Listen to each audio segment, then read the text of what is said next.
नमस्कार साथियों, स्वागत है आपका हमारे YouTube channel focus IAS PCS पर। साथियों, अपनी आधार सीरीज का ये अगला लेक्चर शुरू करने से पहले एक छोटा सा अनाउंसमेंट यहाँ कर रहे हैं आपके लिए। काफ़ी छात्रों की डिमांड थी कि एक ऐसा बैच चलाया जाए जिसमें आंसर राइटिंग जो है संपूर्ण तरीके से हो सके और जिस प्रकार से एग्जाम में लिखते हैं उसी दबाव में हम आंसर राइटिंग कर सके। तो इसके लिए एक विशेष बैच चलाया गया है। ये मुख्यतः उन छात्रों को ज़्यादा लाभ देगा जिनके अभी 1 या 2 अटेम्प्ट बचे हुए हैं, तो वो तो इससे ज़रूर जुड़ जाइए। और जो भी गंभीर छात्र हैं, जो अभी से चाहते हैं कि प्रीलिम्स से पहले ही हम अपनी मेंस की तैयारी कर लें और प्रीलिम्स के बाद सीधा रिवीजन करें फुल लेंथ टेस्ट, तो उनके लिए भी ये बेनिफिट देगा उनको भी। ये विशेष बैच की मैं थोड़ी सी विशेषताएं बता देता हूँ, फिर आगे अपना आधार सीरीज का ये क्वेश्चन करेंगे। जैसे हम ये वाला आज क्वेश्चन देखते हैं। ये डे 13 का क्वेश्चन है, गुप्तकालीन वास्तुकला की प्रमुख विशेषताएं। तो ये बड़ा इंपॉर्टेंट क्वेश्चन है, इसको बड़े डिटेल में डिस्कस करेंगे और आप फिर इसको भूलोगे नहीं कभी। इतने इंटरेस्टिंग वे में हम आपको उदाहरण के साथ इसको डिस्कस करेंगे। देखिए, ये आधार सीरीज अभी डिस्कस करते हैं, उससे पहले मैं बता देता हूँ छोटा सा। ये विशेष बैच एक्चुअली चला रहा है। इसका नाम विशेष क्यों है?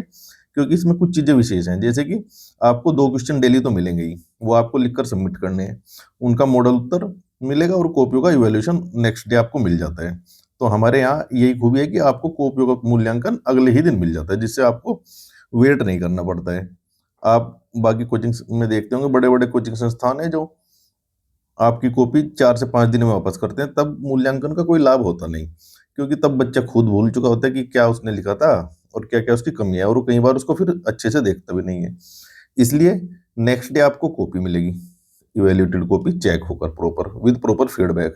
मॉडल उत्तर ऐसे ही मिलेगा जैसे आधार सीरीज में मिल रहा है, आपको टू द पॉइंट।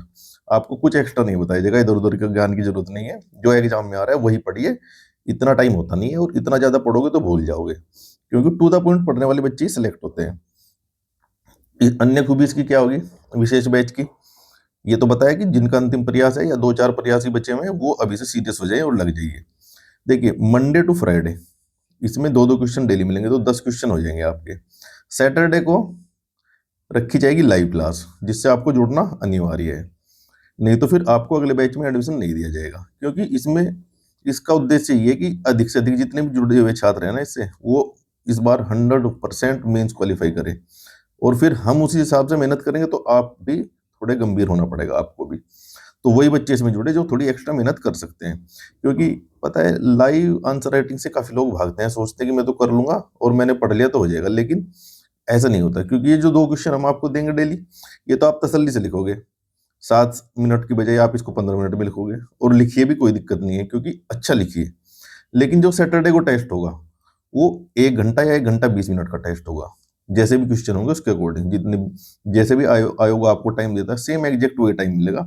एक क्वेश्चन के लिए 7 मिनट और बड़े वाले क्वेश्चन के 11 या 10 मिनट। और क्या होगा इसमें, ये देखिए, कॉपुलेशन होगा, असेसमेंट करेंगे, और इसमें ये होगा कि मॉडल उत्तर वगैरह सब मिलेगा आपको, वो तो सब कॉमन है ही। लाइव आंसर राइटिंग जो है, ये इसकी विशेषताएं हैं। कुछ छात्र जुड़ चुके हैं, जिनको जुड़ना है वो भी जुड़ जाइए, क्योंकि इसकी फीस तो ये डिसाइड की थी हमारी टीम ने, लेकिन अभी पहले 20 छात्रों के लिए खास तौर से डिस्काउंट दिया जा रहा है, जो आज ये 12 अप्रैल तक जुड़ सकते हैं।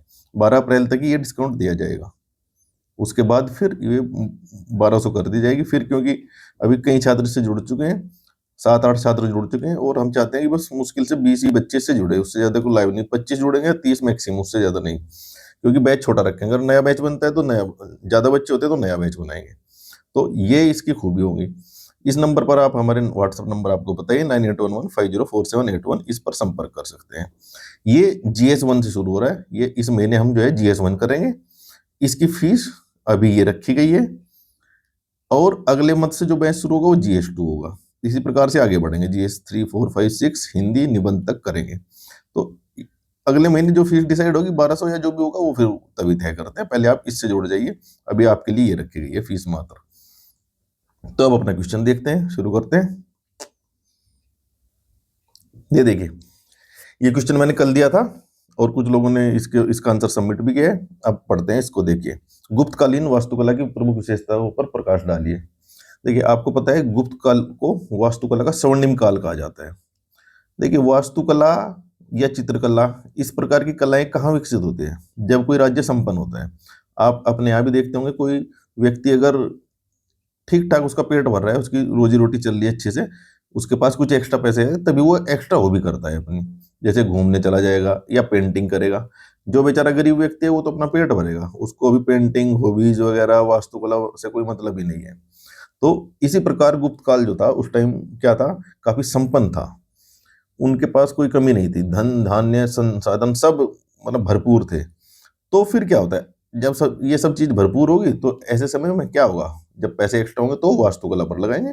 जैसे मुगलों ने क्या किया था, ताजमहल बनवाया था। तो इसी प्रकार गुप्त काल जो था उस टाइम पे बड़ा ही संसाधन संपन्न काल था। अब इसका, ये तो आ गया आपको एक बैकग्राउंड समझ। अब इसका इंट्रो देखते हैं। देखिए, जब भी हिस्ट्री का कोई क्वेश्चन आता है तो आपको बताया कि ये थोड़ा उसका कार्यकाल आप जरूर लिख दीजिए अगर याद है तो। और जो भी मोस्ट इंपोर्टेंट है, जैसे मौर्य काल, गुप्त काल, शुंग काल, है ना, और अकबर, शाहजहां वगैरह का जितना भी काल है, ये सब आपको याद होना चाहिए। और ये जो है मौर्य काल और गुप्त काल घूम घूम कर आएगा। इस साल गुप्त काल पूछा है तो अगले साल मौर्य काल पूछेगा। वैदिक काल, हड़प्पा सभ्यता, ये फेवरेट जो है एरिया है आयोग के। तो इनमें से एक क्वेश्चन, दो क्वेश्चन आने ही आने हैं। एक तो हड़प्पा और वैदिक काल से आएगा, और दूसरा आएगा गुप्त काल मौर्य काल से, वास्तुकला से, या फिर मुगल कालीन वास्तुकला, या इंडो इस्लामिक वास्तुकला, जो भी है वो सब आएंगे। तो वास्तुकला से ऊपर क्या है, क्वेश्चन बनता है यूपीएससी में और पीसीएस में भी। देखिए, इंट्रो पढ़ते हैं इसका छोटा सा। गुप्त काल क्या था, चौथी से छठी शताब्दी, भारतीय वास्तुकला का स्वर्ण युग कहा जाता है। इसमें पहली बार संरचनात्मक मंदिरों, गुफा गुफा जो वास्तुकला थी और मूर्तिकला में परिपक्वता दिखाई पड़ी। अभी संरचनात्मक मंदिरों, ये क्या है, संरचनात्मक स्ट्रक्चर्ड जो आर्किटेक्चर था उसको क्या बोलते हैं? एक्चुअली देखा होगा आपने, मौर्य काल में क्या था, ज्यादातर जो पत्थर काट के जो गुफा या मंदिर बनाए जाते थे। अब क्या हुआ बदलाव, कि सामग्री से बनने, जैसे आज के टाइम में बनते हैं ना भाई, सीमेंट से आएगा, ईंट आएंगी, पत्थर आएंगे, उनसे एक मंदिर बनेगा। कोई पूरा पत्थर या पहाड़ काट कर नहीं बनता, तो उसको ही संरचनात्मक बोलते हैं। तो जब ये कीवर्ड आप लिखोगे तो वो समझ जाएगी कि आपने गुप्त काल अच्छे से पढ़ा है। तो देखिए, छोटी सी चीज है लेकिन ये आपको ध्यान रखनी होगी, क्योंकि एग्जाम में लिखना तो ठीक है, लिखना तो पड़ेगा ही आपको अच्छा उत्तर, लेकिन कीवर्ड प्रयोग करोगे तो एग्जामिनर समझ जाएगा कि ये जो है इसको अच्छी डेप्थ नॉलेज है, परिपक्वता दिखाई पड़ी। देखिए, इसी काल में मंदिर निर्माण की नागर शैली का विकास हुआ था। तो नागर शैली आपको पता ही है, ये उत्तर भारत में थी, है ना। तो ये आप एक यहाँ जरूर मेंशन करेंगे। नागर शैली का आधार तैयार हुआ और गुहा वास्तुकला अपने पूर्ण व्यवहार पर पहुंची। गुहा वास्तुकला वही है जो पत्थर चाट कर गुफाएं वगैरह बनाई जाती थी, वो पत्थर को काट कर, जैसे आजीविका की गुफाएं आपको पता होगा बनी थी जो मौर्य काल में, इसी प्रकार से। तो देखते हैं अब सीधा उत्तर पे आएंगे, टू मेन बॉडी पे आएंगे, सीधा क्या है विशेषताएं। तो ऐसे ही हेडिंग डाल के लिखेंगे गुप्तकालीन विशेषताएं। और ये मैंने बताया था कि जब भी आप प्रेजेंटेशन को ध्यान में रखेंगे तो आप कभी बॉक्स ऐसे बनाएंगे, कभी इस प्रकार के बॉक्स बनाएंगे, कभी क्लाउड बनाएंगे, कभी इस प्रकार से ऐसे बना देंगे। तो इससे क्या है, आपकी कॉपी में मोनोटोनस नहीं लगेगी और एग्जामिनर जो है अच्छे नंबर देगा फिर आपको। अब देखते हैं इसमें क्या है, गुप्तकालीन वास्तुकला की विशेषता है। आप कैसे बताओगे भाई, पहले आप ना, या तो हाँ एक डायग्राम बना सकते हैं आप छोटा सा, कि गुप्तकाल वास्तुकला में क्या क्या प्रमुख था। ऐसे गुप्तकाल वास्तुकला लिखेंगे और ऐसे बना देंगे, मंदिर था, गुफा विहार था, है ना, स्तंभ थे, और क्या थे वो जो बौद्ध के जो होते हैं स्तूपाज थे, स्तूप, है ना, ये सब लिख देंगे। तो एग्जामिनर समझ जाएगी सभी को ये बताने जा रहे हैं। ये डायग्राम यहाँ बना सकते हैं आप मेन बॉडी के ठीक नीचे। और देखिए, डायग्राम कभी भी आप एकदम निष्कर्ष के नीचे मत बनाइए डायग्राम। आप मेन बॉडी का हेडिंग डालिए, फिर एक दो हेडिंग लिखिए और यहाँ कोने में ऐसे डायग्राम बनाइए। यही तरीका होता है। ये डायग्राम जो है आप इस कोने में भी नहीं बनाएंगे, है ना। अगर बड़ा डायग्राम है तो फिर बीचों बीच बनाएंगे ऐसे, तो उससे क्या है, आपकी कॉपी अच्छी लगेगी। तो मंदिर वास्तुकला देखते हैं, क्योंकि मंदिर वास्तुकला बड़ी प्रसिद्ध वास्तुकला थी। उस समय क्या है, लोग सबसे ज्यादा मंदिर ही बनाते थे, और जो बौद्ध थे वो स्तूपाज बनाते थे, बौद्ध धर्म के जो अनुयायी थे। तो मंदिर वास्तुकला के हम चार पांच उदाहरण, वो यहाँ प्रॉपर्टी बताएंगे, मतलब विशेषताएं बताएंगे। क्या बताएंगे, जो संरचनात्मक मंदिर जो भी बताया भाई, गुप्त काल से पूर्व क्या होता था, पूर्ण विकसित संरचनात्मक मंदिर बने गुप्त काल में। इससे पूर्व क्या था, पत्थरों को काट कर बनाए जाते थे। दूसरा क्या है, ये फेमस है, ये मोस्ट इंपोर्टेंट है, पंचायतन शैली। पंचायतन शैली का विकास तभी हुआ था। पंचायतन शैली आपको पता होगा, जो नहीं पता है वो सीख लीजिए नए बच्चे। इसमें क्या होता है, चार छोटे मंदिर कोनों पर होते हैं और एक जो मेन मंदिर होता है वो यहाँ होता है बीच में। तो ऐसे आप डायग्राम भी बना सकते हो उसका। तो ये होती है पंचायतन, अर्थात 1 2 3 4 5 हो गए ना इसमें मंदिर, तो ये पंचायतन शैली होती है। मुख्य मंदिर जो होता था वो, देखिए ये नागर कला की विशेषताएं हैं और गुप्तकालीन कला की विशेषताएं। नगर नगर शैली की विशेषताएं पूछता है तो उसमें भी ये लिखना है ये सब। तो मंदिर क्या होता है, एक चबूतरे पे होता था इसमें ना, ऐसे ऊंचा चबूतरा होगा, धरती पे नहीं होता था। तो ये देखें, ये सब ना लॉजिकल चीजें होती हैं। जब आप साउथ की जो है मंदिर देखेंगे, है ना, और नॉर्थ के मंदिर देखेंगे, उनमें एक अंतर दिखाई देगा आपको। यहाँ क्या है हमारी, इधर नागर शैली है, उधर क्या थी, द्रविड़ शैली है साउथ में। तो देखिए इधर नॉर्थ में हमेशा ही पानी ज्यादा रहता है, बारिश ज्यादा होती है, साउथ में कम होती है कंपेरेटिवली। तो वहां प्लेन के ऊपर ही मंदिर बना दिए, क्योंकि पानी भरने वगैरह की कोई समस्या ही नहीं थी। इधर क्या है, हमारे इधर बारिश होगी, पानी भरेगा, तो क्या किया उन लोगों ने, चबूतरे बनाए और उसके ऊपर मंदिर बनाए। तो ये इसका लॉजिकल चीजें हैं, तो आप इसको समझोगे तो फिर आपको, आप भूलोगे नहीं कभी कि भाई ये ऊंचे चबूतरे कहाँ बनते थे, साउथ में बनते थे कि नॉर्थ में बनते थे। अब आप देख लीजिए गंगा यमुना के दोआब में क्या होता है, पानी भरपूर रहता है, बाढ़ आती है, प्रयागराज, गोंडा, गोरखपुर, हर जगह बाढ़ आती रहती है। तो फिर मंदिर ऊंचे बने, उसी प्रकार की शैली बनेगी जिस प्रकार की वहां की जलवायु होगी या भौगोलिक संरचना होगी। तो ये आप देखेंगे ऊंचे चबूतरे पर होता था, जिसके चारों कोनों पर 4 छोटे सहायक मंदिर होते हैं। अब हर 3 4 लाइन के बाद आप एक एग्जाम्पल दे देंगे, जैसे दशावतार का देवगढ़ मंदिर, ये आप लिख सकते हैं, भीतरगांव मंदिर, सांची मंदिर, ये सब लिख सकते हैं। अगला पॉइंट देखते हैं, इसमें शिखर का प्रारंभ हुआ। पहले क्या होता था, सपाट सपाट छत के मंदिर होते थे, ऐसे जैसे अभी हमारे घर नहीं होते। फिर इसी काल में क्या हुआ कि ये शिखर वाले मंदिर बनने लगे, ऐसे कोने वाले, जो पिरामिड नहीं होता ऊपर, ये वाले। तो ये आप पॉइंट लिखेंगे। गर्भगृह, आपको पता है गर्भगृह क्या होता है भाई, गर्भगृह जहाँ मेन देवता का वास होता है वही होता है गर्भगृह। तो इस यह सबसे इंपॉर्टेंट जो प्लेस होता है मंदिर का, सबसे जो पूजनीय स्थान होता है वो गर्भगृह होता है। यहाँ क्या होता है, मुख्य जो देवता होते हैं उनकी मूर्ति स्थापित की जाती है। तो ये हो गए 4 5 पॉइंट, इसका उदाहरण दे देंगे एक एक लाइन में सीधा। अब गुहा वास्तुकला अर्थात रॉक कट आर्किटेक्चर, ये क्या होता था, पत्थरों को काट कर बनाई जाती थी। तो ये भी अपने आप में भव्य थी। और गुप्त काल में क्या हुआ, इसकी शुरुआत तो मौर्य काल से हो चुकी थी, लेकिन गुप्त काल में ना ये अपने चरम पर पहुंची, क्योंकि सबसे अच्छी गुहा वास्तुकला जो मिलेगी वो गुप्त काल में मिलेगी। तो यही यहाँ लिखा गया है।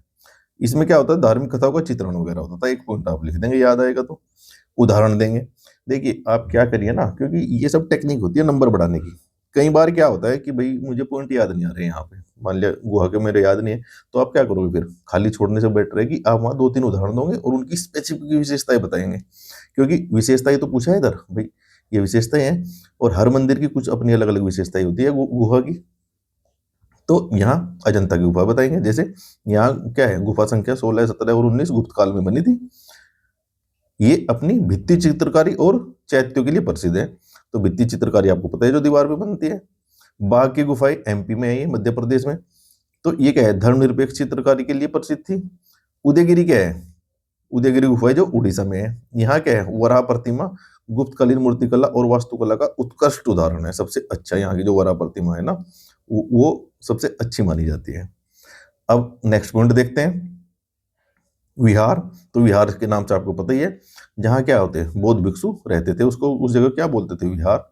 बौद्ध भिक्षु के निवास हेतु विहारों का निर्माण कराया गया। आयताकार प्रांगण के चारों ओर कक्ष होते थे, ऐसे ऐसे ये होगा, और यहाँ ये कमरे हो जाएंगे ऐसे ऐसे। आज भी देखते होंगे जो धर्मशालाएं वगैरह होती है वो इसी प्रकार की होती है। तो ये आर्किटेक्चर तभी से अभी तक कंटिन्यू हो रहा है। इसके बाद स्तूप कला आप जरूर लिखेंगे जब भी मौर्यकालीन या गुप्तकालीन जिक्र होगा। तो स्तूपाज आर्किटेक्चर क्या था, बौद्ध धर्म से संबंधित स्तूपाज का विकास जारी रहा। और गुप्त काल में क्या था, लेकिन ये ना थोड़े सिंपल बनाए इन्होंने ना, इतने मौर्य काल में बड़े भव्य स्तूपाज होते थे, फिर गुप्त काल में थोड़ा इनका डिक्लाइन हुआ। तो ये आप लिख सकते हैं, क्योंकि तब क्या था कि बौद्ध धर्म का प्रभाव धीरे धीरे कम होता जा रहा था और हिंदू धर्म जो है अपराइज हो रहा था। तो ये सब आप लिख देंगे, जैसे कि सारनाथ का स्तूप। और सारनाथ का स्तूप सिंपल है लेकिन कितना भव्य है, ये देखिए आप। वैसे दिखने में तो ऐसा लगेगा सिंपल सा है, लेकिन वो अपनी भव्यता के लिए जाना जाता है। अभी मैं भी जब अपना इंटरव्यू देने गया था तो हमें भी देखने का मौका मिला, मैं भी उधर घूम कर आया था। सारनाथ बनारस से थोड़ी दूर पर है ये, जब आप जाओगे तो कभी देख के आना, बड़ा ही अच्छा प्लेस है। फॉरेन टूरिस्ट तो बहुत आते हैं एक्चुअली, हम हमारे यहाँ के लोग कम घूमते हैं, फॉरेन टूरिस्ट वहाँ दुनिया भर के मिलेंगे आपको। आगे देखते हैं स्तंभ, पिलर्स। अच्छा, पिलर्स पे भी क्या है ना, पिलर्स पे जो डिजाइन बनाए जाते थे, तो वो पहले से भी आ रहे थे, तो वही परंपरा इन्होंने भी जारी रखी। तो क्योंकि विशेषताएं बतानी है, याद आता है तो 1 पॉइंट आपका एक्स्ट्रा बनता है, नहीं ये इतना इंपॉर्टेंट भी नहीं है, इसको छोड़ भी सकते हैं आप, नहीं याद आ रहा है तो एरन स्तंभ इसमें एक एग्जाम्पल दे लेंगे। देखिए आप ना शॉर्ट नोट्स बनाइए इसके, जैसे मैंने इसमें बाद में समरी दी है, आज ये एक्स्ट्रा चीज दी है, तो इसके ना बस ये पॉइंट लिख लीजिए आप अपनी कॉपी में। तो जैसे ये गुप्तकालीन वास्तुकला आएगी, तो आपको केवल एग्जाम टाइम पे ना ये रिपीट करके जाना है। ये पूरा आंसर तो आपको पढ़ने का टाइम नहीं होगा ना वहाँ, एक दिन में क्या क्या रिवाइज करोगे। तो इस प्रकार से शॉर्ट नोट्स बना लीजिए हर क्वेश्चन के या हर टॉपिक के, और फिर एग्जाम टाइम में ना उनको ही लेकर जाइए बस केवल, क्योंकि मोटी मोटी कॉपी वहाँ रिवाइज होती नहीं, लेके जाओगे कोई फायदा नहीं है।